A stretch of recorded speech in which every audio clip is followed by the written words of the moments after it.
the idea is to try to, move Donald Trump's needle away from wanting to put so much pressure on Ukraine and increasing that pressure on the Russians to make concessions. Now, there may have been many false dawns when it comes to the war in Ukraine, peace plans that resemble unconditional surrender, and President Putin's cat and mouse games with his American counterparts. But President Zelensky is set to meet the US Special Envoy Steve Witkoff and other European leaders in Berlin today. We're now being told there is a chance for a significant political agreement. Well, we've been getting perspectives from Ukraine and the US this morning. We heard from the former US ambassador and State Department official Matthew Bryzer. I think Trump has wildly misplayed U.S. power and influence by thinking Putin is his friend. And Putin has played Trump. Insanely, knowing that Trump really wants to get along with Putin. So Trump thinks that Putin has moved and has become more pliable and has become more reasonable in his demands. But as I've said a couple of times, President Putin has not softened his demands at all. But Trump thinks he's moved Putin along and that Zelensky is the one who is somehow responsible for a war that President Putin chose to launch against Ukraine. Well, Tim Zadoroshny is a reporter at the Kyiv Independent. In Ukraine, it's an unpopular matter, the ceding of territory. So probably Ukrainians would say no on the referendum. And Zelensky is just coming up with this because he needs some arguments to talk to Washington. Because as we understand, these discussions right now, it's not just Zelensky saying no, we will not withdraw from Donbas region. Now he actually needs some arguments. Well, let's speak now to international affairs commentator and author of President Zelensky's biographer, Gallagher Fenwick. I know, Gallagher, you also speak on French television and can give us a perspective on the French response to this. What do you think is the role of the French and European leaders in these negotiations? How much power do they actually have to make sure there isn't a complete capitulation by Ukraine? Well, good morning, Chloe. I think that's a question that is put to the French president, notably on an almost daily basis at this point. And the response is usually the same, that the Americans should kindly remember that when it comes to moving this process forward, Europe has to be included for three main reasons, as the French president Emmanuel Macron likes to remind everyone. Because, for instance, the crux of the matter remains, amongst other things, security guarantees. And the Americans have indicated that they don't intend to do much when it comes to, bringing material, concrete, real security guarantees. The French and the Brits have been talking about potential troops on the ground. No one else, has shown any willingness to join that effort. That's one point. The other one, in terms of leverage, is, are sanctions. About 20 or so sets of sanctions have been voted by the EU. And the Europeans have, made it clear to the Americans that they alone can take these sanctions off the table or keep them off the table. And the EU, and this is my third point, has also very recently voted to maintain those, Russian frozen assets, which are in a Brussels-based financial institution known as Euroclear, that they intend to use, this big pile of money unless there's anything significant coming out of Russia in terms of repairs and repayments towards Ukraine. And the thing that the Europeans finally are trying to do is simply to bring more weight to the table on Zelensky's side, who is coming under, and we just heard it both from that former ambassador and our colleague in Kyiv, a tremendous amount of pressure to make some very serious and dangerous concessions from a European perspective. I'm really interested, you talk about bringing that weight. So is there a sense that actually there needs to be some heft brought to these, not necessarily threats, but the Europeans really applying a little bit of pressure rather than, for example, relying on Macron's relationship with Trump? Mm-hmm. Well, yeah, absolutely, Chloe. And the trick is, and I think we see that on Zelensky's side, but also on the European side to a certain extent. And we can debate as to whether or not this is the right approach to Donald Trump, but they've decided that they don't want to upset him because they need him for intelligence sharing, because they need him for, the weight that they represent inside of NATO. So the trick is never to say no, but instead opt for, yes, Mr. President, but. And then you start, going down the list of points in those, so-called peace plans and trying to introduce modifications. You can go along with some of the points, for instance, an accelerated EU accession for Ukraine. That definitely is something that the Europeans are open to. But again, the idea is to try to, move Donald Trump's needle away from wanting to put so much pressure on Ukraine and increasing that pressure on the Russians to make concessions. But I think that at this point, in this particular phase of this, if I can call it that so-called game, we're not seeing much of that. And that's very frustrating from a European perspective. But the thing that is really weakening Europe in this process is that it remains, at least in its mind, but also militarily and diplomatically probably, very dependent on the Americans. Europe is also very divided. Think of the Hungarians, the Slovakians to a certain extent.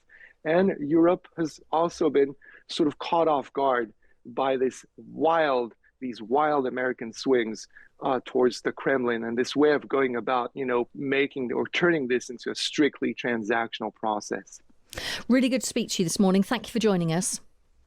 You're welcome, Chloe. That is Gallagher Fenwick. He is an international affairs commentator and author of President Zelensky's biography. Well, we can also speak now to the former National Security Advisor, Sir Mark Lyall-Grant. Good morning to you. Chloe.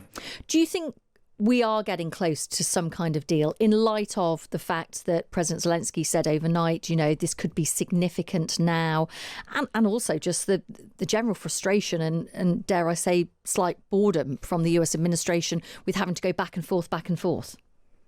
I think we might be in the final end game now. I mean, Zelensky himself is talking about the final mile of the negotiations. The Americans talk about a spiral of peace. And one does get a sense now that we're in the very difficult final bits of the jigsaw, which would be necessary in order to get a ceasefire and then some sort of sustainable agreement. I guess the challenge is, and we spoke to a journalist from the Kyiv Independent earlier on, in that Zelensky offering to hold a referendum on, for example, giving up territory, which has obviously been a huge sticking point.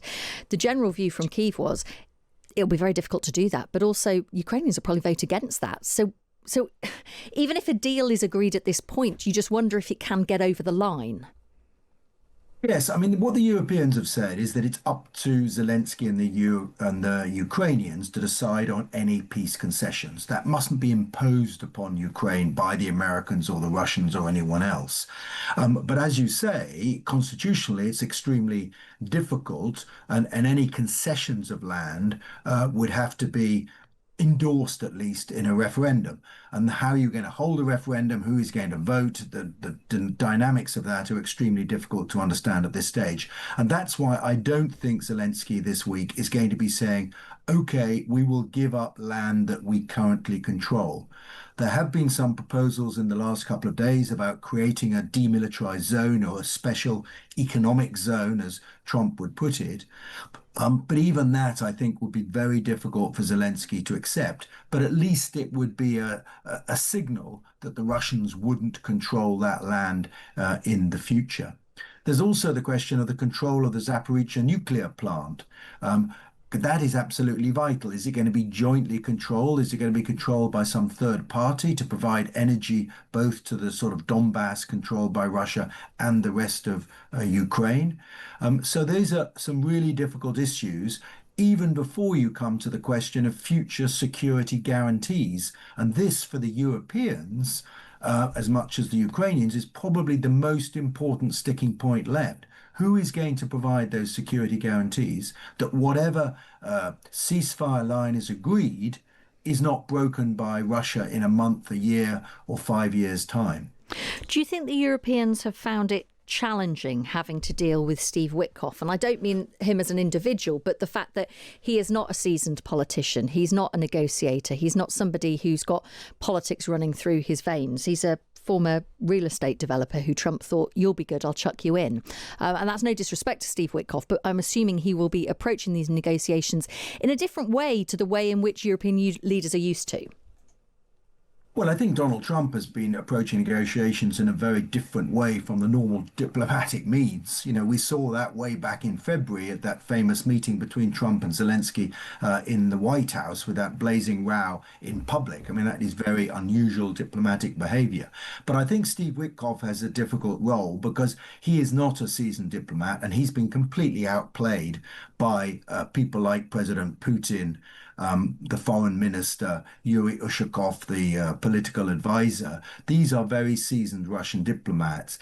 And the trouble is that Witkoff is not, as you say, he's essentially a glorified estate agent. And the trouble with estate agents is that they work for both sides. So, if you're an estate agent, you say, well, yes, the asking price is 1.5 million and you've offered 1.2, but if you go to 1.3, I think the other side will accept it. Well, and that's exactly what Steve Witkoff has been doing with the Russians. But that isn't a normal way of negotiating. So I think there has been a real problem in the way the Americans have handled this. It's good that Steve Witkoff is going to be meeting Zelensky in the next couple of days. But bear in mind, he's never been to Ukraine. He's been 6 times to Moscow, never to Ukraine. So I think the Europeans are very nervous about the Steve Witkoff role, and they're much more comfortable when people like Marco Rubio, the National Security Advisor and State Secretary, get involved. Briefly, is it damage limitation at this stage of negotiations for Ukraine? I think for Ukraine, it is probably damage limitation. Clearly they're not going to recover all the territory that they've lost to the Russians over the last 4 years, but they still have some cards in their hands. And the Europeans, perhaps the most important meeting next week is actually on Thursday, when the European Union summit will take place, and we'll have to decide whether to use this 210 billion euro frozen Russian assets in order to support Ukraine militarily. If that decision is taken, and it's by no means certain that it will be because of the opposition of Belgium and some others, but if it is, that will absolutely tip the scales in favor of Ukraine on the battlefield in the longer term, and therefore tip the scales in Ukraine's favor in the negotiating table in the short term. So that's going to be a really important meeting on Thursday. Good to get your analysis this morning. Thank you for your time. Thank you. That is the former National Security Advisor, Sir Mark Lyle Grant.